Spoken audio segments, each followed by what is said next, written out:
In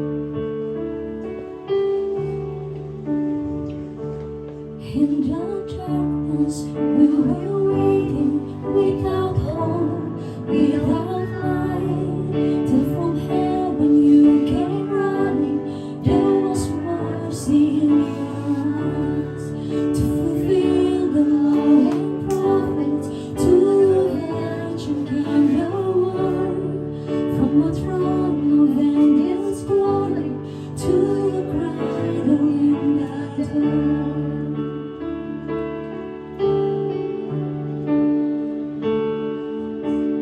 Praise the Father, praise the Son, praise the Spirit, three in one. God of glory, majesty, praise forever to the King of Kings.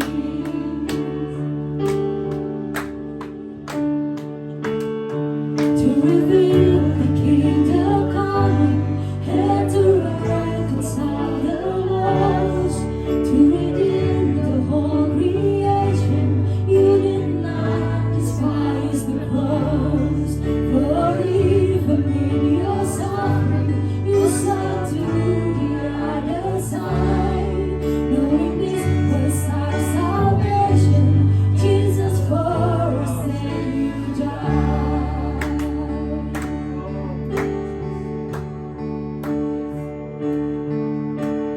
Praise the Father, praise the Son, praise the Spirit, three in one.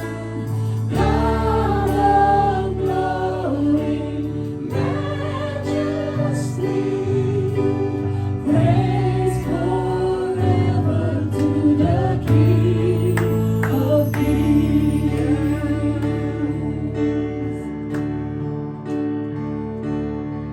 And the morning that you rose, all of heaven held its breath, till that stone was moved for good, for the Lamb had conquered death, and the dead rose from their tombs, and the angels stood in awe for the souls of all who come to the Father are restored. And the church of Christ was born, where the Spirit and the flame. Now His gospel to love all shall not be, shall not fail. By His blood and in His name, in His freedom I am free. For the love of Jesus Christ, who has resurrected me.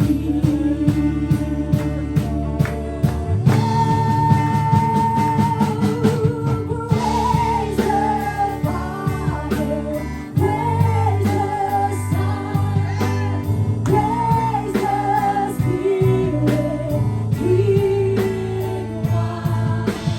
God of glory, majesty, praise forever to the King of Kings. Praise the Father, praise the Son, praise the Spirit, three in one. And God of glory, majesty, praise forever to the King of Kings.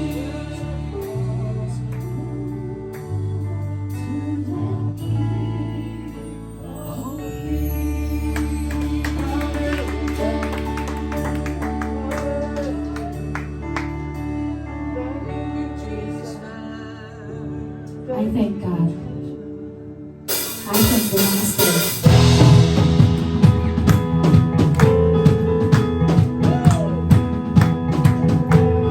One finger to the night, one finger place to hide.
pagi ini.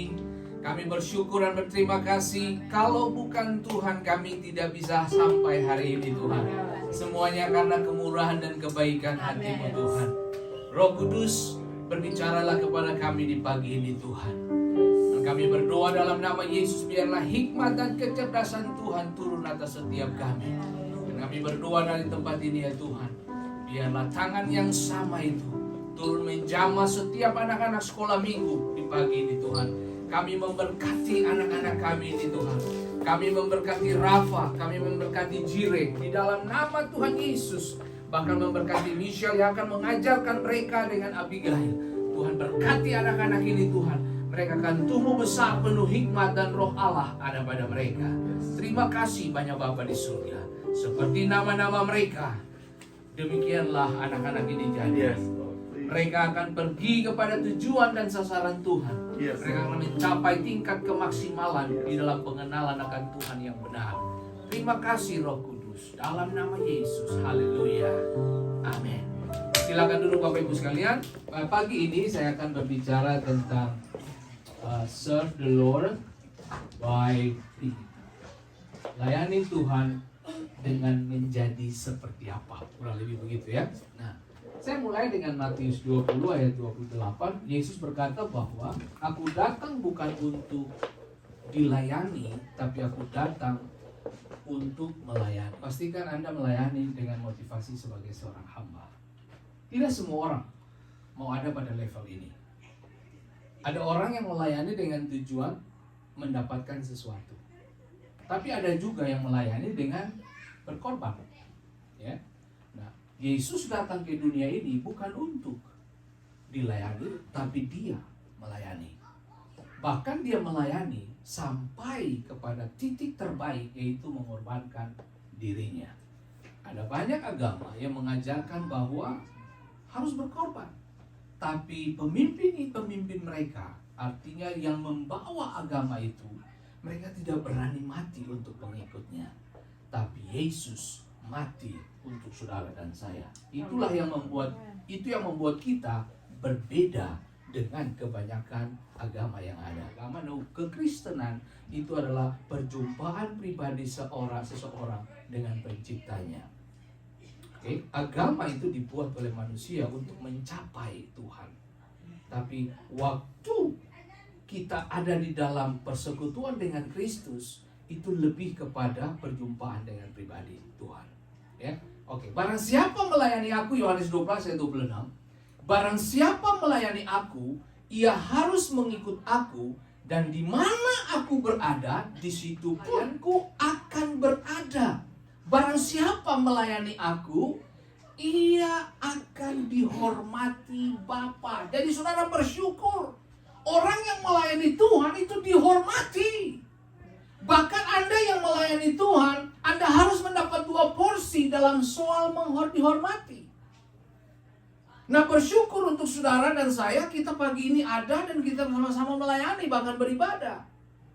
Dan doa saya dari tempat ini, kiranya semua kita yang melayani, kita sadar betul bahwa kita adalah hamba. Gitu. Kita ini orang yang Tuhan panggil dan pilih. Dan dengar baik, Anda yang melayani Tuhan itu adalah hak istimewa. Itu privilege dari Tuhan bagi kita. Itu hak istimewa, enggak semua. Nah, saudara dengar baik, Matius 23 ayat 11 dikatakan, barang siapa terbesar di antara kamu, hendaklah ia menjadi pelayanmu. Saudara tahu, kalau Anda ingin menuju kepada sebuah kebesaran, Anda ingin dipromosi, Anda ingin dimuliakan, Anda ingin mendapatkan statusmu, Anda ingin bikin apa saja, dengar baik, melayani.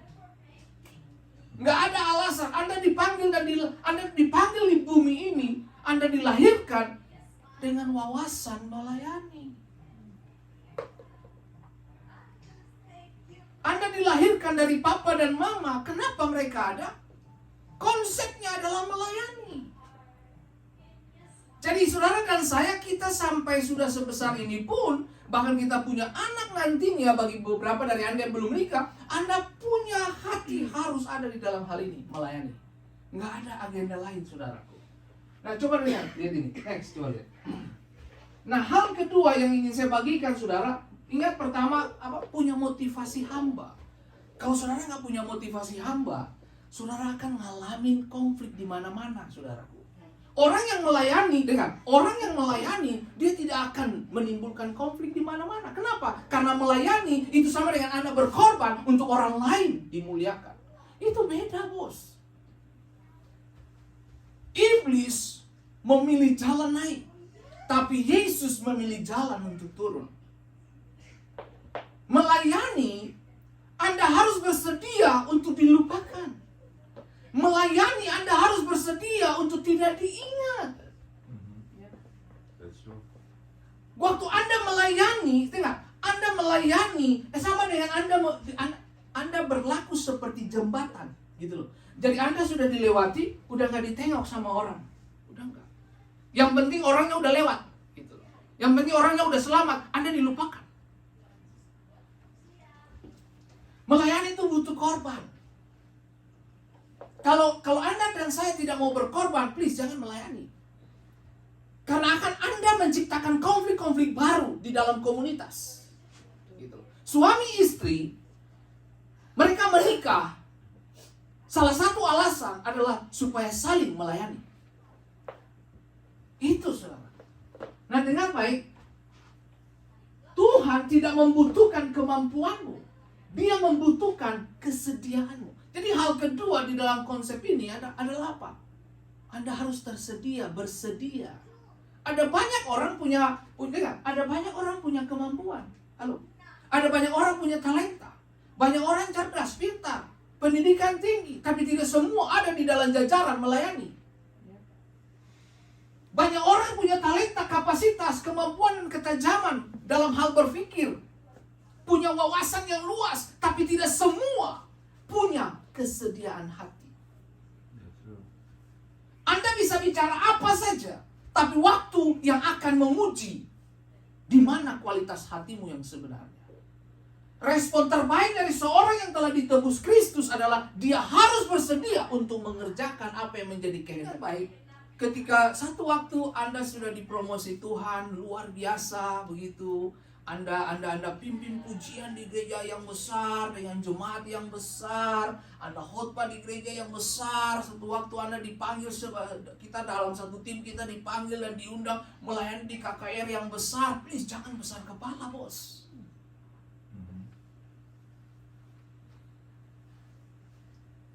Jangan besar kepala. Saya paling ingat itu perkataan gembala kami itu. Jadi waktu kamu dipanggil ke gereja ini, kamu khotbah, waktu kamu melayani di sini, kamu mengerjakan KKR, kamu mengerjakan seminar dan sebagainya. Dengar baik, waktu kamu ditepukin tangan, selalu ingat, lalat mati, nyamuk mati juga karena tepukan tangan. Bisa ngerti maksudnya? Artinya gini, ketika pujian itu datang, orang bertepuk tangan, jangan-jangan kamu sudah mati itu. Cuma kamu gak menyadari gitu loh. Bahkan kami pun diajarkan begini bahwa kalau kamu ketemu dengan orang kaya, kemungkinan besar rohmu bisa mati. Daripada kamu ketemu dengan orang-orang yang strata ekonominya biasa. Bahkan hikmat yang datang kepadamu juga itu bisa berbeda. Kenapa? Karena kekayaan seseorang itu bisa mempengaruhi pola pikir dan cara pandang Anda. Makanya saya berhati-hati dengan seluruh kehidupan saya ini, saudara. Saudara, Tuhan tadi apa? Tuhan tidak membutuhkan kemampuanmu. Tuhan perlu kamu bersedia enggak? Menjadi istri, menjadi suami harus bersedia untuk temani kapan saja. Menjadi seorang ayah, Anda harus bersedia untuk menemani anak-anakmu. Harus bersedia. Bukan karena kamu mampu. Dengar baik, anak-anak kita tidak butuh uangmu. Tapi dia butuh kehadiranmu, ketersediaan kamu. Kamu bersedia enggak? Satu waktu saya temani anak laki-laki saya mengerjakan tugas di rumah. Saya masih ingat kurang lebih dia umur sekitar 7 tahun begitu.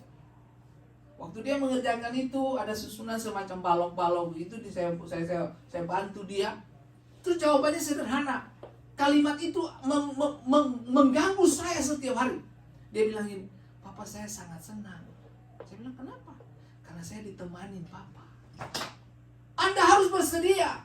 Dengar baik, kalau kamu belum dikaruniai putra atau putri, mungkin kamu belum bersedia. Tuhan lihat motivasimu. Tuhan lihat hatimu. Dengar baik, Tuhan tidak butuh kemampuanmu. Dia membutuhkan kesediaan kamu. Kamu bersedia nggak? Nah, coba lihat lagi. Next, lihat. Nah, barang siapa melayani, ya kan? Itu diambil dari kata Yunani, yaitu diakoneo. Ya. Diakoneo. Apa itu diakoneo? Menyediakan apa yang dibutuhkan orang untuk tetap hidup sebagai tubuh Kristus di dunia. Dengar, menyediakan apa yang dibutuhkan orang untuk tetap hidup sebagai tubuh Kristus di dunia. Jadi, kehadiran saudara itu menyediakan waktu. Kehadiran saudara itu menjadi jawaban bagi orang lain. Kamu gak kasih dia uang. Cuma kamu hadir sebentar. Itu mempengaruhi banyak hal. Jadi saudaraku yang diberkati Tuhan, kenapa belakangan ini, sejak pandemi 2 tahun lebih, orang semua ibadahnya dialihkan ke online? Ya, mungkin saudara akan bilang bahwa ya itu cuma mengantisipasi untuk penyebaran. Tapi dengan baik, itu telah menciptakan sistem budaya baru, yaitu spirit kemalasan. Spirit kemalasan ini yang akan diganggu, yang akan masuk kepada seluruh struktur kehidupan spiritual kita. Anda sadar atau tidak, spirit kemalasan itu jadi masalah bagi kita sekarang di gereja. Itu spirit. Anda bilang, oh itu biasa Pak, gitu. Saya bisa ikut di online, di YouTube dan sebagainya. Bisa, betul saudaraku. Itu bisa, sangat bisa. Anda kalau nggak senang dengan khotbah pendeta tertentu, Anda tinggal ganti. Oh, ada pendeta lain. Dengar, itu yang Alkitab bilang. Itu yang Alkitab bilang. Mereka akan mencari pembicara-pembicara. Mereka akan mencari pendeta-pendeta. Mereka akan mencari pastor-pastor. Mereka akan mencari nabi-nabi untuk mengenakan kuping mereka. Itu Alkitab bilang. Karena menjelang akhir zaman, banyak orang mencari pendeta-pendeta yang cuma puji-puji saja. Nah, makanya saya berhati-hati. Tujuannya apa? Mari dengar baik. Alkitab berkata bahwa firman Tuhan itu menegur, menasihati, dan memperbaiki kelakuan. Nah, banyak dari kita paling suka mendengar isu-isu gospel prosperity. Artinya Injil kemakmuran. Oh, kamu ke gereja supaya kamu diberkati. Salah. Justru kamu ke gereja karena telah diberkati Tuhan. Beda, saudaraku. Karena kamu telah diberkati, makanya kamu mengenal Tuhan. Maka kamu belajar mengasihi Tuhan dari situ. Apa saja yang kamu kerjakan, apa saja yang kamu lakukan, selama itu mengerjakan kehendak Allah, lakukan bagian kamu. Nah, dengar baik saudaraku yang diberkati Tuhan. Dengar baik kata ini. Saya suka sekali kata diakoneo ini. Menyediakan apa yang dibutuhkan orang untuk tetap hidup sebagai tubuh Kristus di dunia. Kita hidup semua di sini dengan tujuan Tuhan. Amin. Anda dan saya hidup dengan tujuan Tuhan. Anda dan saya hidup dengan kapasitas Tuhan. Karena saudara dilahirkan karena kamu bawa image-nya Tuhan. Kejadian 1 ayat 26, 27, 28. Kamu didesain untuk kepentingan Tuhan. Makanya rupa dan wajah Tuhan itu ada di dalam saudara. Dengan baik, konsep pelayanan Kristen berasal dari pribadi Yesus dan Injil. Apa itu? Turun membungkuk, melayani. Di dalam kekristenan, Anda dan saya tidak ada yang dikatakan bos. Anda semua kita adalah melayani. Melayani kita ada di dalam struktur dan kapasitas masing-masing sesuai talenta yang Tuhan percayakan. Kalau Anda sukanya, oh Pak Pendeta saya lebih suka di belakang layar, sebut saja gitu. Kamu berdoa, berdoa. Oh, saya pemain musik, main musik. Kamu khotbahlah. Nah, itu panggilan kita masing-masing. Jangan mencoba untuk mengambil sepatu orang lain. Jangan mencoba untuk mengambil jubah orang lain. Anda dalam masalah. Daud ditawarkan jubah Saul. Dia tolak itu karena tidak sesuai dengan ukurannya. Dengar baik kapasitas kita. Tuhan percayakan untuk tujuan kekal. Kita melayani sebuah bangsa, kita melayani komunitas, kita melayani istri kita, suami kita, anak-anak kita. Hei, kita datang dengan kapasitas masing-masing.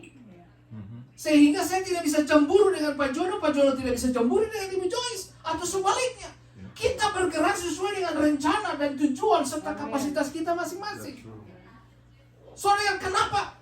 Dengar, saya juga pengen main drum, saya juga pengen main keyboard, main bass, saya pengen. Tapi kalau itu ada bagian orang lain, kenapa kamu harus? Gitu loh, ngerti nggak? Kenapa kamu harus?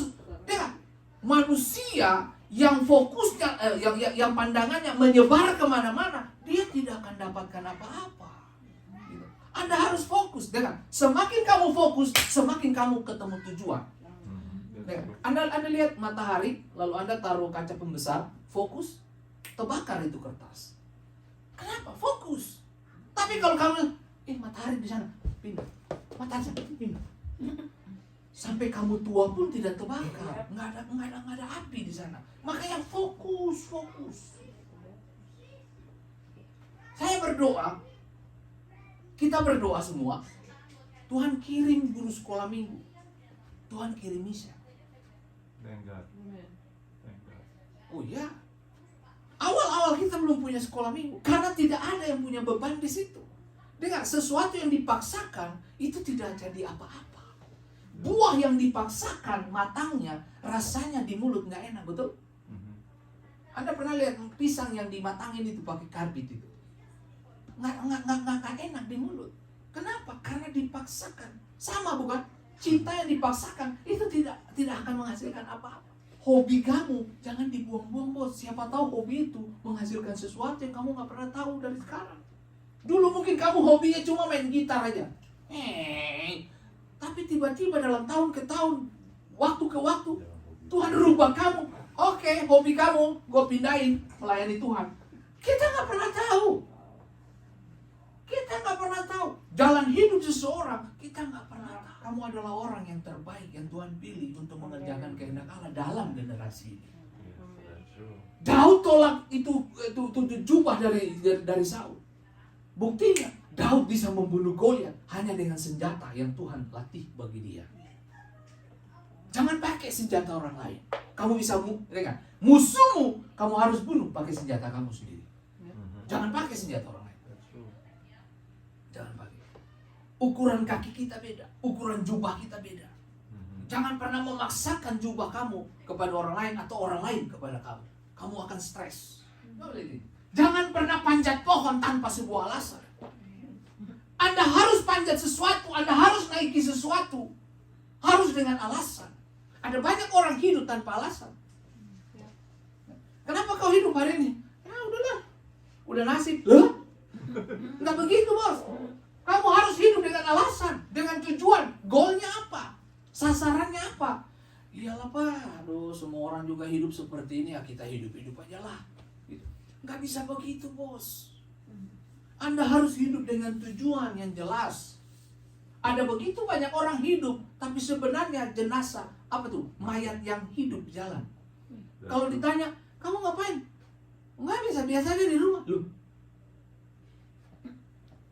Tapi nggak bikin apa-apa. Nah, saya tipe orang yang tidak bisa tinggal diam. Saya lihat sesuatu yang bisa saya touching. Saya pelajari, saya berusaha untuk mengetahui kira-kira saya bisa kerjakan ini. Itu tantangan buat saya. Jangan buru-buru, aduh saya nggak bisa Pak, itu sudah kematian mendatangi Anda. Gitu. Soalnya waktu kamu jawab tidak bisa, ada kemungkinan spirit kemalasan mendatangimu. Kenapa? Karena kamu tidak berusaha untuk mengerjakan yang lebih baik lagi. Gitu. Nah, dengar ini baik. Kalau Anda lihat, jangan pernah manjat pohon tanpa alasan. Dengar ini. Sakeus, dia panjat pohon ara dengan alasan. Alasannya apa? Pengen lihat Yesus. Ketika Yesus sampai ke tempat itu, ia melihat ke atas dan berkata, Sakeus segeralah turun, sebab hari ini aku harus menumpang di rumahmu.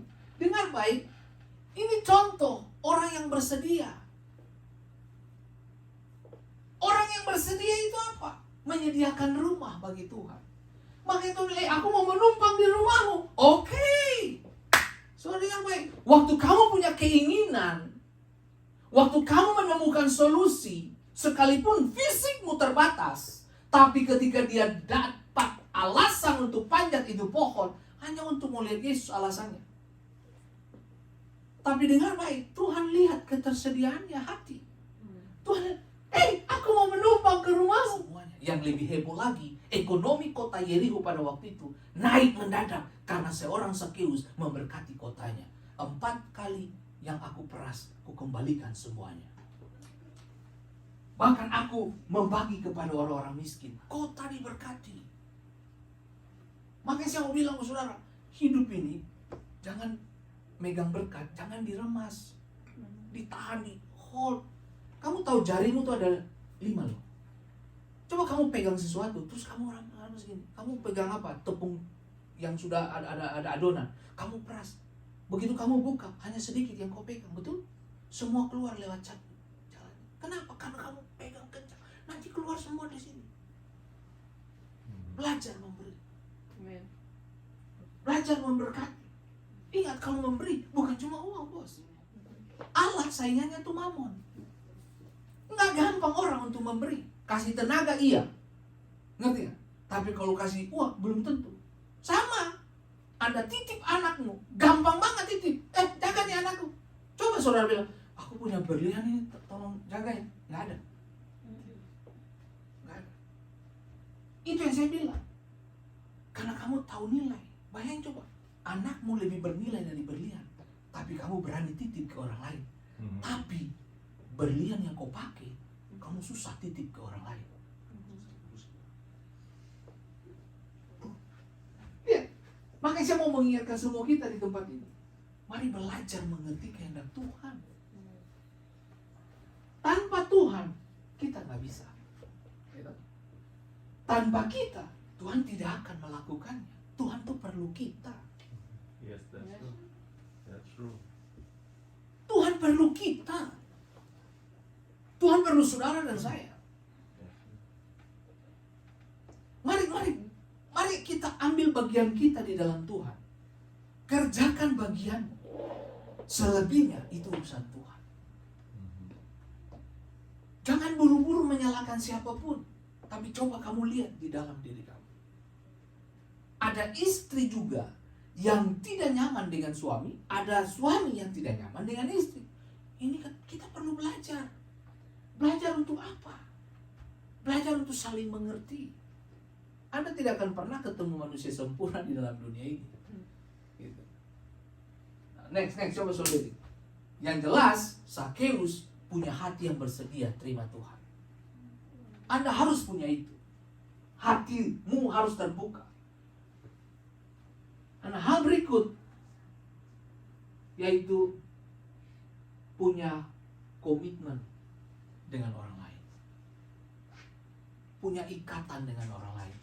Yang saya maksud ini apa? Dalam komunitas. Dalam organisasi, dalam bergereja, dalam bergaul. Anda harus punya itu. Lebih bahagia memberi daripada menerima.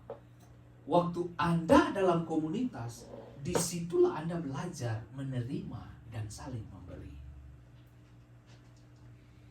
Memberi itu kualitas Tuhan. Yesus datang untuk beri dirinya.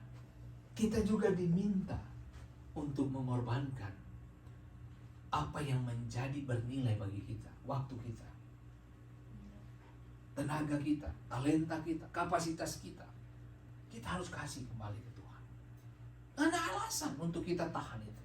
Tuhan udah kasih gratis bagi kita. Kita tidak bisa paksa orang untuk mencintai dan berubah, bukan? That's true. Yang perlu kita lakukan adalah paksa diri kita untuk mengasihi orang lain. Ingat, kita punya bahasa kasih. Kita punya nilai hidup yang benar. Anda gak bisa paksa orang untuk cinta kamu, gak bisa. Kamu gak bisa paksa orang untuk berubah, ikut maumu, gak bisa. Yang perlu kamu lakukan adalah paksa dirimu untuk mengasihi dia. Kasihilah musuhmu. Memang berat, gak gampang. Tapi kita dituntut untuk mengerjakannya. Kenapa? Karena kita melayani. That's true. Menarik untuk kita belajar. Ingat, kita punya bahasa kasih. Orang lain itu nggak punya. Mereka hidup hanya mengambil. Saudara dengar baik. Kasih dan nafsu itu dua hal yang berbeda. Kasih selalu memberi. Tapi nafsu mengambil dengan paksa dan merugikan pihak orang lain. Tapi kalau kasih, melepaskan sesuatu dan menguntungkan orang lain dan juga menguntungkan dirinya. Selalu mengerjakan segala sesuatu itu dengan dasar kasih. Melayani, konsep dasarnya itu kasih. Kalau orang punya kasih, dia gampang sekali turun tangan dan mengerjakannya. That's true. Saudara pernah ketemu dengan orang-orang yang seperti ini ya? Punya banyak ide, tapi tidak punya tangan. Pernah ketemu orang itu? Nah, Punya otak, punya usulan, tapi tidak bekerja. Pernah dengar kata itu? Pernah dengar orang-orang yang seperti itu? Nah dengar baik. Kelihatan, dengar. Maksudnya gini, tidak ada yang salah dengan orang yang punya ide, tidak ada yang salah dengan orang yang pintar itu. Tapi dengar baik, kita ini bukan cuma butuh otak, kita juga butuh tangan, ngerti? Anda tahu iman? Iman tanpa perbuatan hakikatnya mati. Kan begitu? Di dalam konteks melayani, Anda boleh punya ide, itu bagus. Tapi bukan cuma ide. Anda harus punya tangan untuk mengerjakannya. Apa gunanya ide itu tanpa Anda harus punya tangan? Gitu. Harus membantu satu demi satu. Menolong, itu baik. Gitu. Itu harus baik. Kenapa? Karena ada banyak orang yang punya banyak tapi tidak punya tangan. Nah, saya mau mengajarkan saudara bahwa hidup ini bukan soal pendapat saja atau ide aja, tapi yang lebih penting itu tangan. Gitu. Tangan tuh bicara pertolongan, membantu, gitu, memfasilitasi. Itu tangan. Makanya, kenapa komitmen dengan orang lain? Karena ketika kamu berkomunitas, artinya ketika kamu berorganisasi, kamu harus belajar untuk menolong orang lain. Kita tidak bisa paksa orang untuk mencintai, tapi kita harus paksa diri kita untuk mengasihi dia. Karena Tuhan katakan bahwa musuh pun kamu harus doakan. Aneh bukan? Gitu. Nah, coba lihat. 1 Korintus 15 ayat 33. Janganlah kamu sesat, pergaulan yang buruk merusak kebiasaan yang baik. Itu sebabnya kita perlu ada dalam komunitas. Tujuannya apa? Untuk saling menjaga. Nah, saya sengaja taruh gambar ini, saudaraku. Buah yang busuk bersanding dengan buah yang bagus. Lama-kelamaan yang bagus bisa jadi busuk. Itu contoh sempurnanya apa tuh? Lebih baik saya sendiri daripada saya bersama dengan orang yang salah. Bisa dimengerti, saudaraku. Makanya Amsal katakan bahwa siapa yang bergaul dengan orang bijak, jadi bijak. Tapi siapa yang berteman dengan orang bebal, ya sudah, jadi malang, jadi bebal. Berkata begini, tunjukkan temanmu, saya akan tunjukkan masa depan. Siapa teman kamu? Itu menentukan masa depan apa yang kamu raih. Makanya saudaraku, buah busuk, dengar baik, saya sering bilang ini, buah busuk itu tidak perlu dikorek, betul? Nggak perlu ditouching dia, nanti dia jatuh sendiri. Makanya kalau ada orang yang negatif terhadap Anda, nggak usah sentuh dia, nanti dia jatuh sendiri, bisa dimengerti? Karena buah busuk itu, dia cuma nempel sementara, pada waktunya dia jatuh. Tapi kalau buah yang sempurna, yang bagus, dia diambil secara sopan, betul?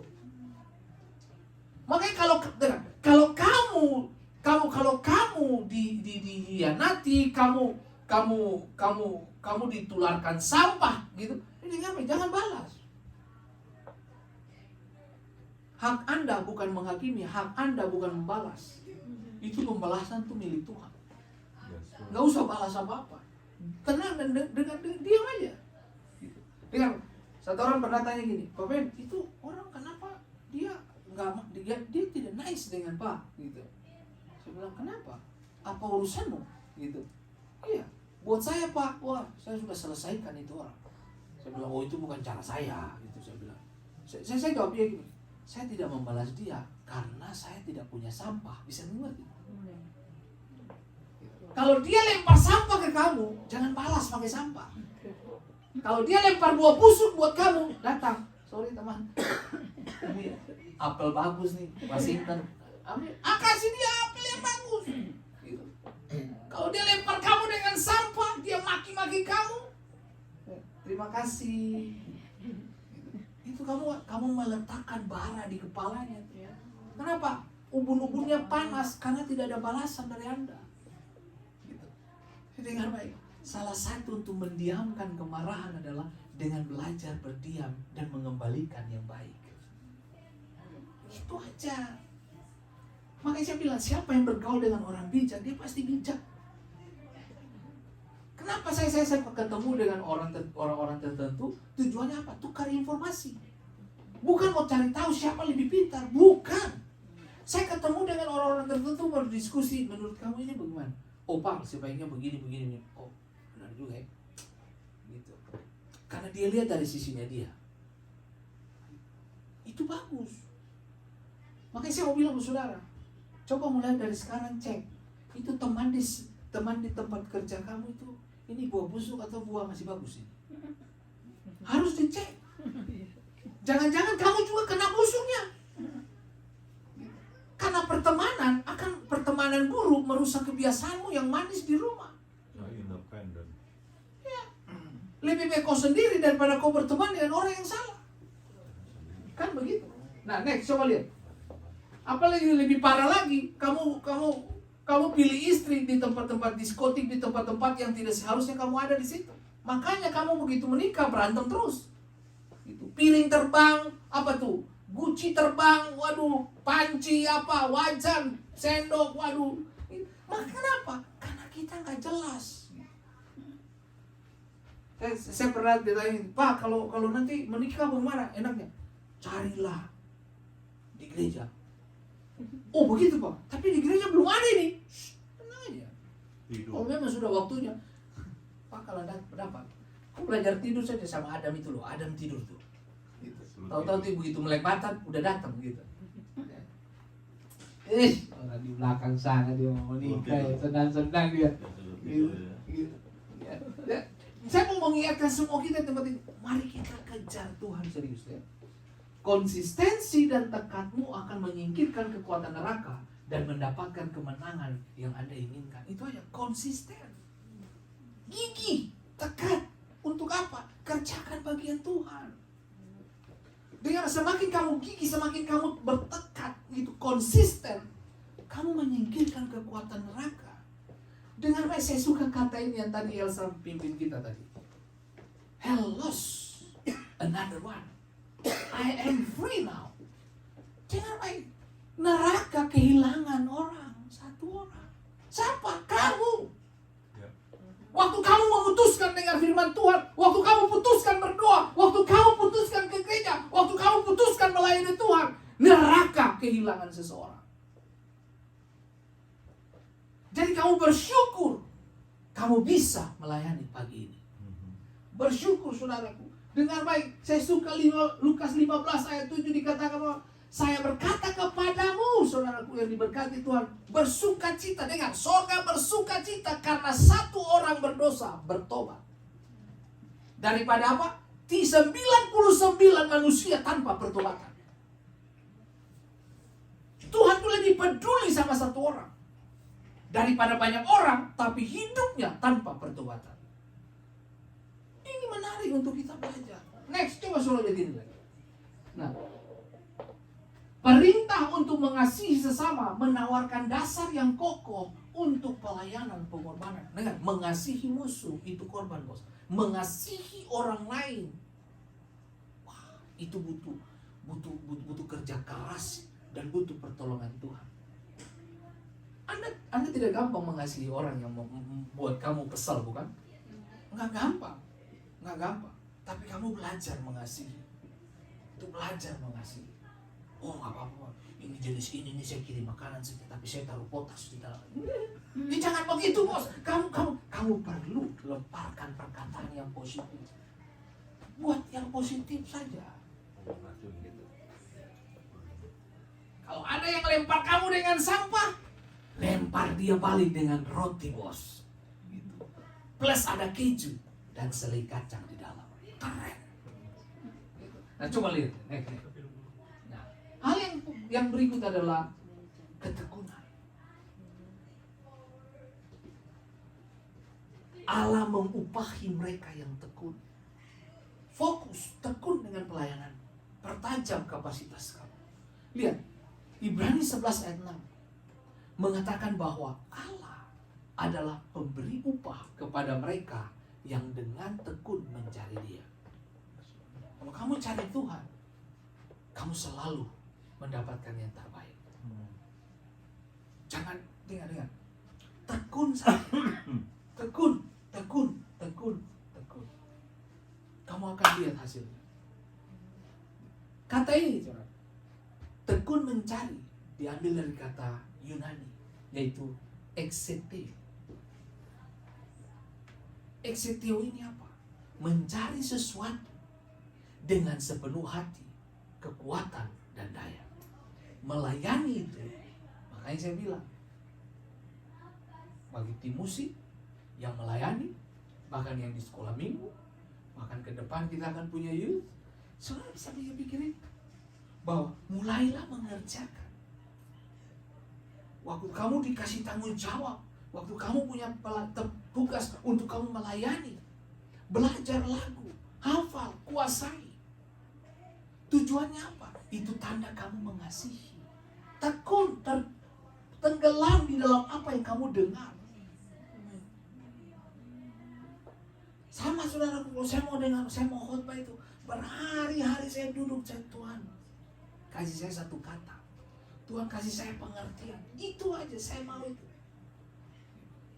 Saya mau satu kata itu aja, dan saya akan duduk di situ sampai saya tenggelam di dalamnya. Saudara lihat ini, mencari sesuatu dengan sepenuh hati, kekuatan dan daya. Mencari apa? Butuh kerja keras, butuh penuh perhatian, lalu apa? Konstan, gitu. Lalu persisten, gigih, jangan mundur, gitu. Gigih. Saya kalau mau ingin dapatkan sesuatu, saya mesti gigih. Saya harus dapat. Saya terus sampai saya dapat. Saya tidak akan mundur. Saya masih ingat si Ray waktu itu umur berapa? 7-8 tahun ya. Nah, dia tiba-tiba dia pulang sekolah, dia datang buat saya dan dia bilang, Papa, beliin saya mikroskop. Itu masih 7 tahun itu, beli saya mikroskop. Terus saya pengen punya teropong bintang. Terus dia bilang apa lagi itu? Komputer desain grafis. Saya bilang, kamu dapat kata-kata ini dari mana? Pokoknya dia ngomong gitu. Ada 3 hal itu, saya masih ingat itu. Terus saya bilang, kalau kamu serius, kita bisa ciptakan itu ada. Saudara tahu? Karena saya ajar anak-anak saya bahwa tidak selamanya kamu minta, hari itu juga datang. Mari kita gigih di dalam doa. Saya masukin anak-anak saya di kamar. Saya bilang, Ray, you yang berdoa, karena you yang mau. Oke? Anak saya lagi-lagi saya bilang, Tuhan Yesus, kasih Papa duit yang banyak, supaya Papa bisa beli. Dia sebut itu teropong bintang, komputer desain, itu untuk gambar gitu ya. Kemudian, Tuhan tolong, saya pengen punya itu lagi, mikroskop. Setelah dia habis berdoa, saya tanya, kenapa kamu ingin punya barang-barang ini? Dia jawab saya begini, Papa, mata kita ini bisa lihat banyak hal, tapi ada banyak hal juga yang tidak bisa dilihat dengan mata. Kita perlu mikroskop untuk lihat itu. Satu. Saya tanya, kenapa kau ingin bintang? Gitu. Teropong bintang. Oh iya Papa, Papa cuma bisa lihat matahari dan bulan dan bintang beberapa saja. Tapi dengan barang ini kita bisa tengok yang lebih. boleh juga nih. Terus dia bilang Bapak, loh kan saya mau belajar gambar, saya mau ajar gambar tuh Bapak. Gitu. Ternyata desain grafis yang dimaksud itu yaitu gambar anime itu. Nah itu maksudnya dia. Nah oke. Saudara tahu, beberapa minggu kemudian, saya masih ingat tuh jam 4 sore kita berdoa waktu mereka pulang sekolah. Begitu masuk ke kamar saya berdoa, saudara dengar baik, Tuhan korek hati seseorang di jauh sana. Itu jam 4 sore. Jadi kita berdoa di rumah, Tuhan korek orang lain di sana. Yang terjadi apa? Begitu ibadah hari Minggu, itu si bapak selesai ibadah, dia turun dari lantai 2 dengan kecepatan tinggi, dia lari, dia kejar, dia cari saya. Pak Fendi mana Pak Fendi? Dia tarik saya di pojok, saya kira dia mau minta doa atau. Oh bukan Pak, saya disuruh Tuhan, berkatilah hambaku Fendi. Oke. Begitu saya terima itu, saya bilang, ini sudah Tuhan jawab. Terus saya tanya dia, beritahu saya jam berapa Tuhan bicara, tolong hambaku Fendi. Dia bilang sekitar jam 4 sore. Saya di rumah dengan anak-anak berdoa jam 4 sore. Soalnya itu makanya saya bilang, Tuhan bisa connect. Nanti Tuhan tiup, kirim. Dia perlu itu. Pulang, saya panggil anak laki-laki saya bilang, kok masuk? Apa Bapak? Masuk ke kamar. Amplop, coklat, buka. Buka, 5 juta. Anak saya belum pernah melihat duit sebanyak itu. Dia kaget bilang, Papa banyak begini. Papa dapat dari mana? Sudah, ini bukan jual speaker gereja. Ini bukan jual gereja. Bukan. Wah, tanya anak saya itu. Dia bukan. Papa banyak sekali kata. Iya, seperti yang kau minta. Tahu nggak dia minta buat apa? Saya beli mikroskop dulu. Begitu mikroskop ada, sekarang kan cara menggunakannya bagaimana? Betul? Emang kamu pikir mikroskop itu lalu pakai kacamata lalu lihat itu? Nggak bisa kok. Mesti bagaimana? Kita bingung orang awam. Tuhan kirim dokter lulusan Rusia datang ke rumah. Lulusan Rusia, sekarang dia menikah dengan orang Amerika, ada di Amerika, namanya Angel. Datang ke rumah, saya bilang, Cel, kamu bisa bantu nggak gitu? Bantu apa Pak Fendi? Ini saya baru beli mikroskop, saya tidak tahu menggunakannya bagaimana gitu. Oh oke. Angel datang. Angel kasih latihan anak-anak saya. Ini cara lihat begini, kamu harus begini, tidak boleh jepit mata, nggak boleh tutup mata satu, gitu. Harus dilihat dengan kondisi normal, bla bla bla. Oh gitu ya. Nah ini namanya ini. Dia jelaskan semua cara mendeteksinya begini, lihatnya gini, bla bla bla dan sebagainya.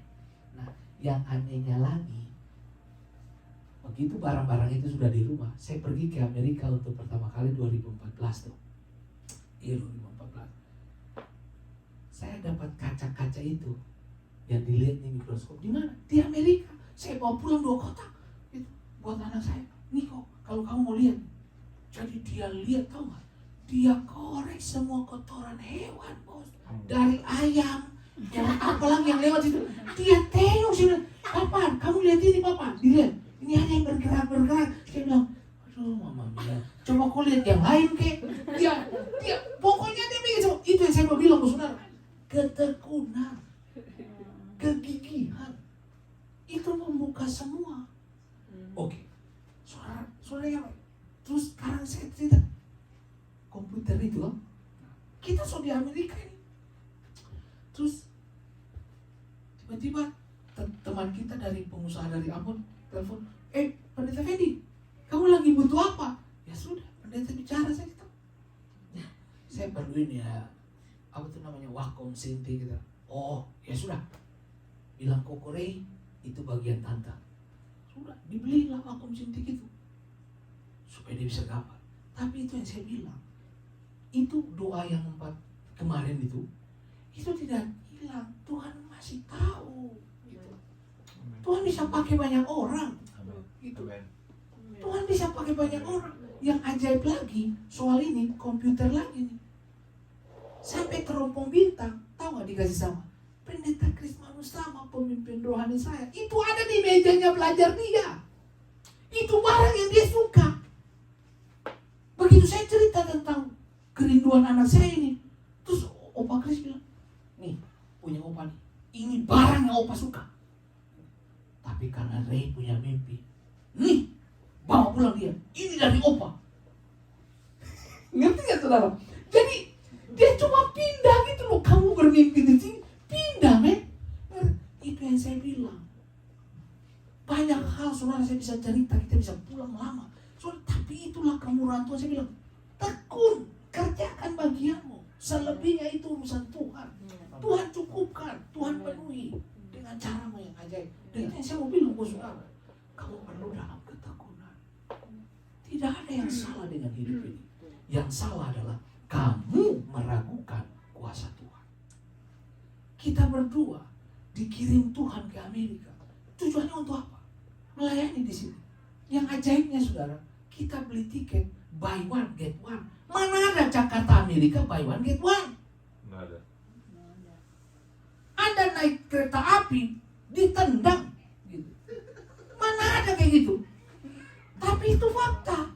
Itu terjadi atas kita. Qatar Airways. Begitu kita beli, 4 jam kemudian langsung close.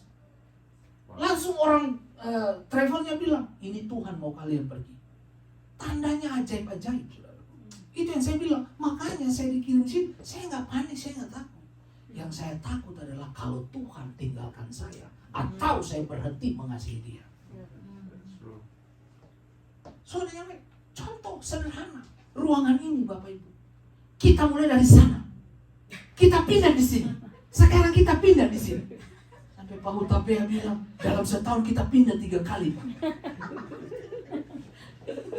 One good thing. Tapi mari saya mau bilang ke saudara, berarti kita ini adalah orang-orang yang gampang bosan, bukan?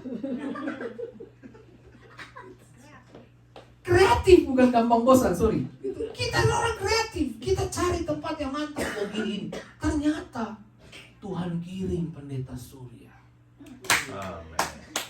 That's Pak, kenapa kita nggak pindah wajahnya ke sana, Pak? Gitu. Kasih ide nggak kasih tangan, Pak. Begitu kita pindah di sini, baru kreativitasan kita muncul di mana-mana. Makanya kalau lihat di kamera cakep, baik. Man. Tuhan, dengar, waktu kamu dalam kondisi kebutuhan, Tuhan tahu siapa yang harus Dia kirim untuk melengkapi kamu. Makanya saya nggak panik, saya tenang aja. Yang saya perlu lakukan sekarang adalah menghidupi Yesus setiap hari dan tidak meragukan Dia. Dengar saudaraku yang diberkati Tuhan, ketekunan diperlukan untuk kita sukses di dalam Tuhan. Barang siapa melayani aku, ia akan dihormati Bapa. Dengar baik tadi, available tuh, bersedia. Di mana Bapa berada, di mana aku berada, di situ kamu berada. Itu tujuannya, karena kamu bersedia terus. Di mana Tuhan membutuhkan kamu, lakukan bagian kamu. Dia, Bapa akan menghormati mereka yang melayani Dia. Dengar baik, kamu melayani Tuhan. Kalau orang tepuk tangan kepadamu, orang puji kamu, kamu sudah dapat upahnya. That's true. Melayani saja. Nanti yang upahi kamu itu Bapamu. Kenapa? Semua kita melakukan ini bukan untuk kepentingan saya. Kalau untuk kepentingan saya, mari kita bubar rame-rame. Nggak usah datang lagi, nggak usah beribadah. Mari kita bubar. Tapi ini karena pekerjaan Tuhan. Yang ajaib lagi, kita bagaimana disiapin Tuhan dengan speaker begini, teman-teman bisa bantu kita. Itu keajaiban. Mana ada di tengah-tengah krisis model macam begini, ada orang yang mau bantu kita. Belum tentu bos. Ada banyak orang yang punya, tapi untuk begini susah. Tapi justru ada yang kurang, tapi begini ya keren. Makanya saya mau ingatin semua kita di tempat ini. Kamu bisa bekerja sampai hari ini, kamu bisa bernafas sampai hari ini, itu karena kemurahan Tuhan. Dengan baik, neraka kehilangan kamu. Karena neraka kehilangan kamu, kamu menjadi target untuk dikejar terus. Makanya berhati-hati dengan hidup. Allah punya rencana untuk kamu. Dan itu penuh harapan dan punya harapan itu. Dan ingat baik, iblis gak berdaya untuk cancel semua harapan serta rencana Tuhan kepadamu. Next, coba soal ini. Dengar. Iblis memang sudah gak bisa cancel kamu. Tapi dengar baik, dia bisa ganggu kamu dengan apa? Dengan sibuk. Kesibukan. Dia pikir. Dengar. Iblis dapat bekerja untuk menipumu dan membuatmu berpikir bahwa Anda tidak memiliki harapan, tidak ada masa depan. Dia bisa ganggu kamu dengan pikiran. Yang lebih parah lagi, dia bikin kamu sibuk. Aduh sorry Pak, gak sibuk nih, kerja terus nih Pak, sibuk. Waduh gak bisa ke orang tua, ke gereja. Iya, gak apa-apa, sibuk aja terus. Sibuk aja. Dengar, orang yang melayani adalah orang yang bersedia. Dengar, ketika neraka kehilangan kamu, Anda mendapatkan hidupmu kembali. Dan coba tebak, hidupmu mendapatkanmu kembali. Keren kan? Pikir ini baik-baik. Berterima kasih kepada saudara semua yang melayani bersama dengan kami di sini. Kamu bisa bekerja hari Minggu karena dapatnya double. Tapi dengar baik. Wow.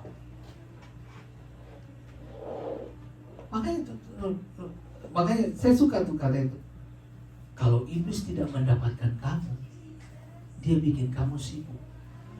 Dengan kesibukan kamu bisa lupa banyak hal, betul? Kamu sibuk bekerja, kamu bisa lupa makan, betul? Sama. Udah jam 3 belum makan siang. Kenapa? Karena sibuk. Sama. Kamu kerja. Aduh aku belum baca Alkitab, aku belum berdoa, bicara dengan Tuhan. Sibuk.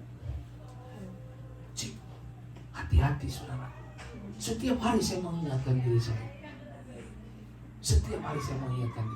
Kalau saudara pergi ke rumah saya, di meja belajar saya taruh foto mama saya di samping. Tujuannya apa? Untuk mengingatkan saya, terima kasih untuk perempuan hebat ini. Yes, that's true. Dengan saya taruh dia foto, itu mengingatkan kerja keras. Karena mama saya bekerja keras sekali. Makanya tiap kali kalau saya tengok, kalau saya sudah datang malas begitu, aduh baca Alkitab capek. Kalau saya lihat fotonya itu, nggak bisa, dia gigih. Kenapa saya harus kalah? Bisa ngerti? Kalau saudara perlu dipicu dengan tulisan-tulisan tertentu, taruh itu di meja belajarmu atau di meja rias atau di meja meja makan atau apalah yang kamu sering lihat gitu. Di kaca cermin ya. Habis mandi, kamu nggak bisa. Hari ini saya harus jadi sesuatu. Hari ini saya harus jadi yang bernilai. Itu memotivasi Anda. Sticky note. Ya, sticky note. Anda perlu itu. Anda perlu catatan-catatan kecil. Tujuannya apa? Untuk mengingatkan Anda kembali. Bapa kami yang di surga, dikuduskanlah namamu. Datanglah kerajaanmu. Jadilah kehendak-Mu di bumi seperti di surga. Berikan kami hari ini kekuatan untuk mengampuni orang yang bersalah kepada kami. Dan ajar kami untuk terus mengerjakan kehendak dan panggilan Tuhan dalam kami. Bantu kami Tuhan untuk mengerjakan apa yang menjadi isi hati. Terima kasih banyak Bapa di surga. Dari tempat ini Tuhan Yesus, berkati persembahan yang kami beri baik secara online atau onsite. Tuhan berkati pemberian kami. Dan kami mau memberi dalam sukacita Yesus. Haleluya. Amin.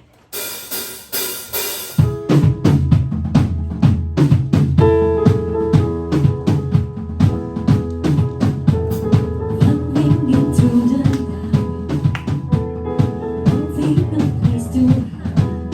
His very soul.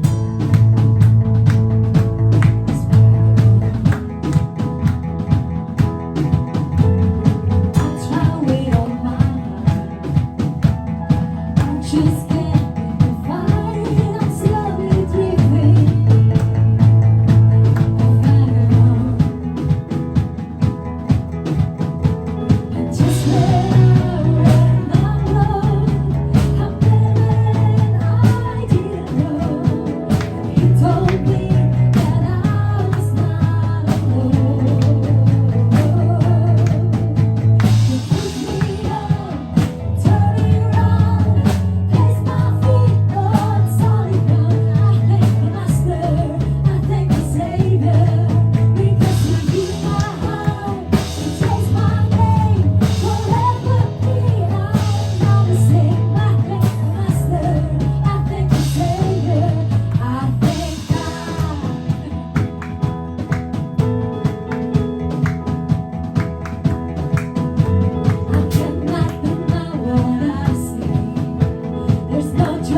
kasih banyak Bapak untuk pagi ini. Arahkan hatimu dan tanganmu kepada Tuhan dan terimalah berkatnya. Tuhan memberkati engkau dan melindungi engkau. Tuhan menyinari engkau dengan wajahnya dan memberi engkau damai sejahtera. Sukacita kemenangan menjadi bagian hidup. Diberkatilah engkau di ladang, diberkatilah buah kandunganmu, diberkatilah hasil panen. Apa saja yang dikerjakan oleh kedua tanganmu, dijadikan Tuhan emas dan diberkati. Tahun-tahun kering telah berlalu dari hidupmu. Kini waktu di mana langit terbuka, tanah mengeluarkan hal-hal yang baik dalam hidupmu. Mulai hari ini, kekal sampai selama-lamanya. Haleluya. Amin.